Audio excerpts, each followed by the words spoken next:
Olá, seja bem-vindo ao 23º dia de nossa leitura diária da Bíblia em novembro. Vamos nos aprofundar na palavra de Deus nesse momento, buscando compreendê-la a cada dia mais. Vamos lá! 1 Coríntios capítulo 1.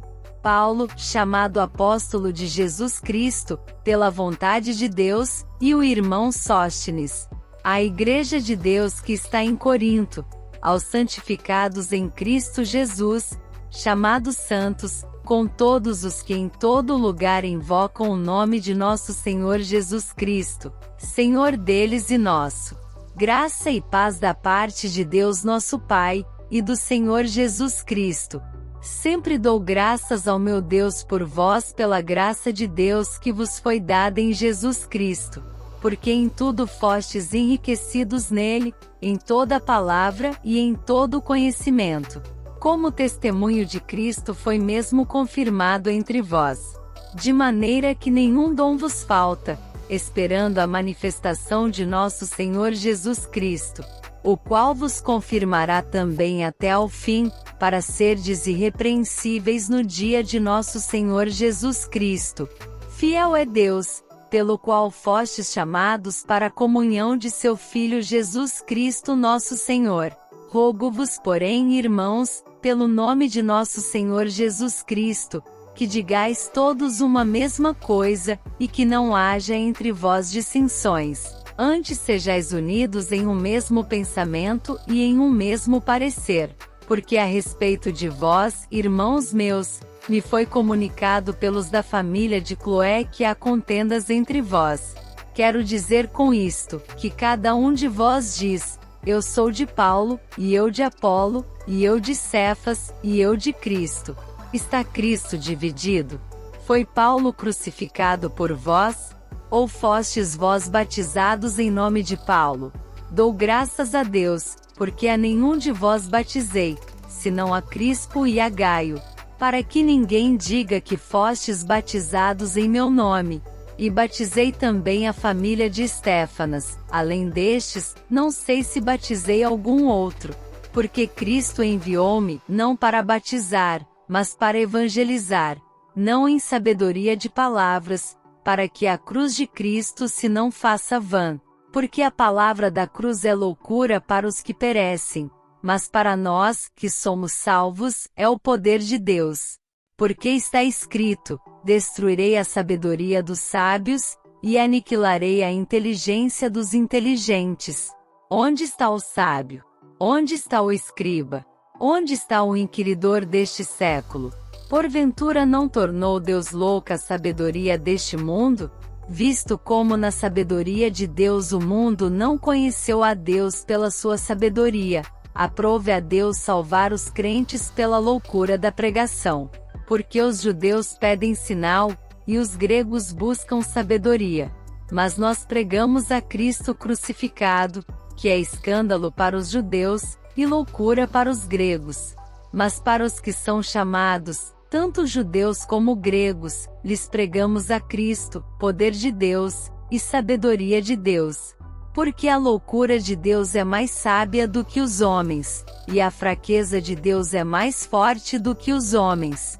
Porque vede, irmãos, a vossa vocação, que não são muitos os sábios segundo a carne, nem muitos os poderosos, nem muitos os nobres que são chamados.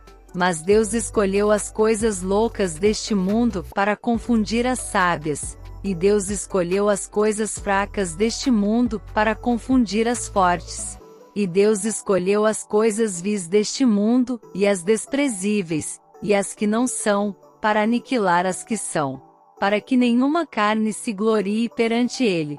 Mas vós sois dele, em Jesus Cristo, o qual para nós foi feito por Deus sabedoria, e justiça, e santificação, e redenção, para que, como está escrito, aquele que se glorie-se no Senhor.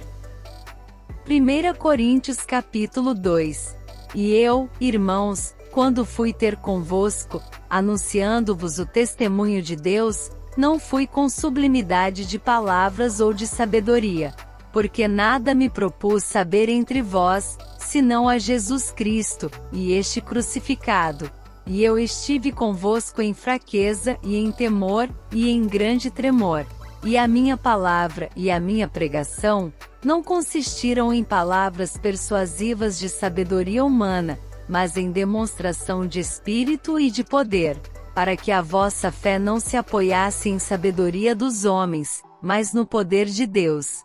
Todavia falamos sabedoria entre os perfeitos, não porém a sabedoria deste mundo, nem dos príncipes deste mundo, que se aniquilam. Mas falamos a sabedoria de Deus, oculta em mistério, a qual Deus ordenou antes dos séculos para a nossa glória, a qual nenhum dos príncipes deste mundo conheceu, porque se a conhecessem, nunca crucificariam ao Senhor da glória.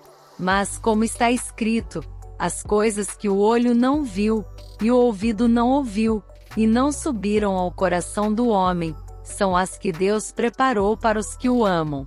Mas Deus nolas revelou pelo seu Espírito, porque o Espírito penetra todas as coisas, ainda as profundezas de Deus.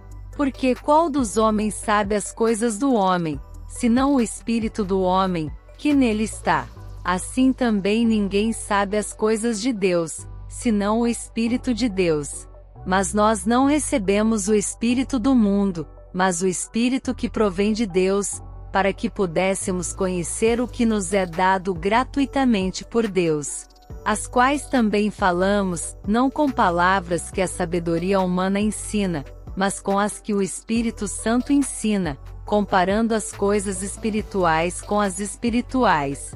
Ora, o homem natural não compreende as coisas do Espírito de Deus, porque lhe parecem loucura, e não pode entendê-las, porque elas se discernem espiritualmente.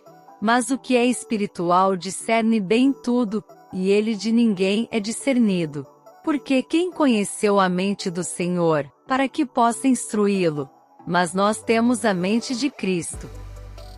1 Coríntios capítulo 3. E eu, irmãos, não vos pude falar como a espirituais, mas como a carnais, como a meninos em Cristo.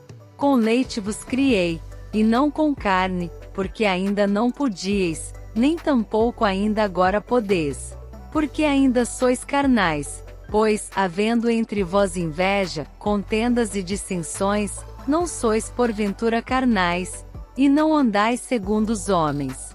Porque dizendo um, eu sou de Paulo, e outro, eu de Apolo, porventura não sois carnais. Pois quem é Paulo, e quem é Apolo, senão ministros pelos quais cresces, e conforme o que o Senhor deu a cada um, eu plantei, Apolo regou, mas Deus deu o crescimento. Por isso nem o que planta é alguma coisa, nem o que rega, mas Deus que dá o crescimento. Ora, o que planta e o que rega são um, mas cada um receberá o seu galardão segundo o seu trabalho. Porque nós somos cooperadores de Deus, vós sois lavoura de Deus e edifício de Deus.